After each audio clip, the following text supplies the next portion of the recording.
People often assume that science and religion are conflicting. But what happens if neuroscience actually suggests that we're predisposed to believe in God? Humans have the ability to have faith and devote ourselves to religion like no other animal as far as we know. It is clear that these processes that come alongside religion are deeply connected to, and if not, a result of, the complexity and capacity of the human brain. Now, although certain areas of the brain are more responsible and influential when it comes to religion than others, we can best investigate this through people who have had religious experiences during or following seizures. So, this is because we can understand what parts of the brain are responsible for certain functions, depending on the area affected by the seizure and then the effects it produces on the person. So, seizure-induced experiences are most common in those with temporal lobe epilepsy, and the temporal lobe is this part of the brain. And seizure-induced experiences are often linked to electrical dysfunctions in specific areas of the brain.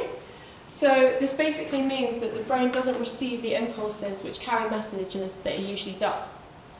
So, these seizures, often called ecstatic seizures, affect the right hemisphere or side of the brain. Now, the right hemisphere has a major role in processing emotional and spiritual sensation. So, dysfunctions here after a seizure are likely to lead the individual to feel a sense presence, and then they label this as God. So, what's up for you and me to decide for ourselves is this: is the brain malfunctioning, or is it telling us something? In terms of post-seizures, sometimes individuals who experience a lot of seizures in a short amount of time might experience psychotic episodes, and these can include divine and spiritual visions, and it's agreed amongst professionals that the confusion they too feel enhances this. So, both occurrences can have lasting personality shifts, and there are two main types. And the first type is when people feel an increased sense of religious interest and personal destiny.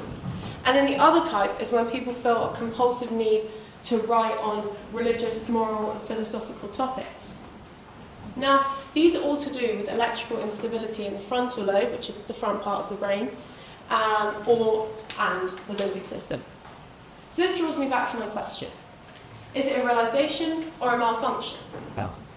Split brain research has also shown that each hemisphere could hold contrary beliefs due to a severe corpus callosum, which basically means that the middle part of the brain, which transfers information between the two hemispheres or sides of the brain, is split to reduce epilepsy. So the two hemispheres can't transfer information between each side. This basically means that we could have one hemisphere hold one set of beliefs and the other side hold another set of beliefs. So, does this perhaps indicate that different sides of the brain favour different religions? Well, the right hemisphere, or side of the brain, is associated with broader conceptualization. So it's likely to hold beliefs about God because God in himself is the concept and a way of seeing the universe. However, the left side of the brain is associated with verbal communication and literal interpretation, so it's based on logic. And since God is based on imagination and faith, people are likely to not hold beliefs in their left hemisphere about God. So split brain patients have indicated to psychologists and researchers which areas of the brain ADIS and religion have. So I have a diagram on the board of the different areas of the brain involved in religious thinking. So you can see it's a holistic process, which basically means it's not just one part of the brain which is involved.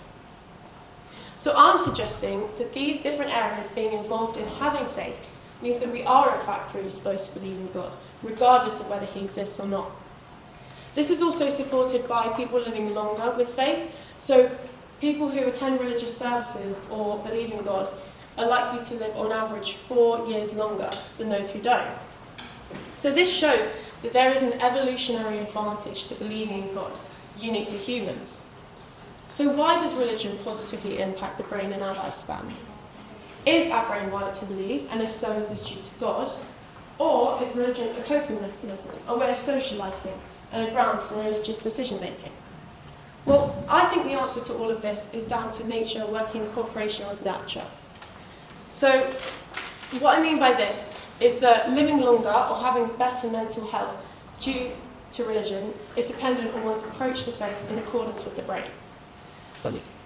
The brain wasn't designed for religion, but rather it's benefited when approached with it correctly. Pascal's wager proposes that it's more rational to be religious because it means you'll reach heaven if he does exist, and if he doesn't exist, then you'll be a good person.